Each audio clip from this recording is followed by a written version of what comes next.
عليكم. اليوم ان شاء الله ضمن سلسله شيوات مريم غادي نقدم لكم فطيره بالفرماج والزعتر تجي زوينه بزاف وسهله البنات، هكا عائليه. تنتمنى تجربوها وتنال الاعجاب ديالكم.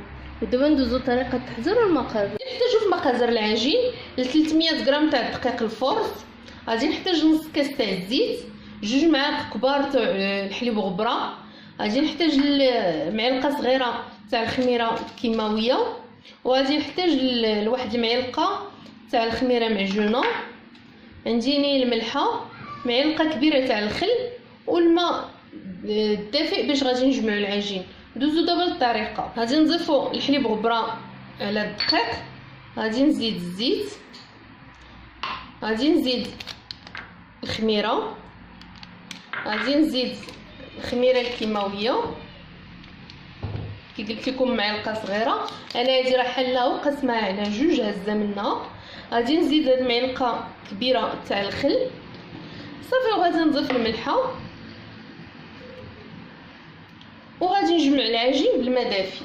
غادي نبدا دابا نضيف الماء دافي ونبدا نجمع في العجين وندلكها مزيان. صافي هو بعد ما دلكنا العجين مزيان قسمته على 2 كرات، كره كبيره وكره صغير منها. دابا غادي نخليه حتى يضاعف الحجم تاعو ونرجعوا ان شاء الله باش نوريكم الحشوه ونخدموا به. صافي هو بعد ما خمر العجينه البنات درتو هنايا في هذا المول هذا، دهنتو بزويته تاع الزيتون ودرتو فيه. الا ما عندكوش هاد المول الزجاج البنات ماشي مشكل، ديروه في اي لاطه عندكم.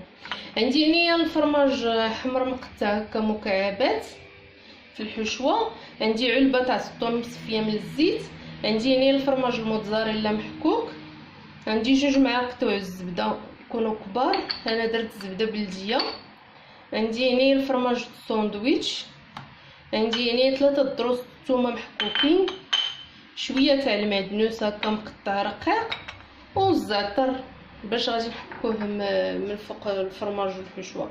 ندوزو دابا للطريقه. غادي نطرقوا هاد العجينه البنات هكا في اللاطه صافي، وغادي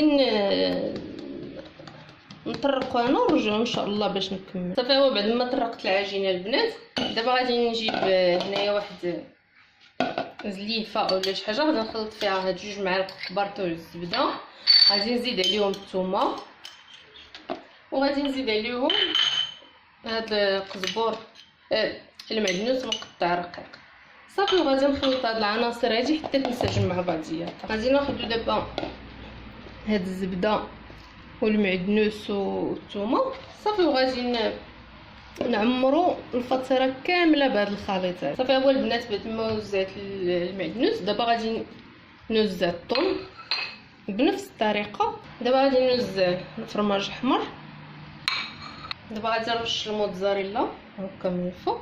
بعد ما وزعت الموتزاريلا دابا غادي ندير هكا هاد الفرماج الساندويتش، غادي نقسمو على 2 وغادي نبقى نعمر به الفطيره اللي عندي. صافي البنات بعد ما وزعت الفرماج الساندويتش دابا غادي ندير واحد الحكيكه هكا تاع الزعتر. صافي بعد ما درت رشه تاع الزعتر دابا غادي ناخذ هذيك العجينه الاخرى، غادي نرش بالطحين وغادي نطرقها ونغطي بها هاد الفطيره. صافي هو بعد ما طلقت العجينه البنات دابا غادي ناخذ الفطيره وغادي نحطو فوقها. صافي البنات على هذا الشكل هذا غادي ناخذ العجين. هاد العجينه ساهله البنات، راه دغيا تيتهز دغيا تصايب لكم هكا فوق الفطيره. صافي وغادي نبدا نجمع هكا في الجوانب باش ما تحلش ليا هاد العجينه هادي في الفران هكا حتى نسالي الجناب تاع الفطيره كاملين اللي عندي.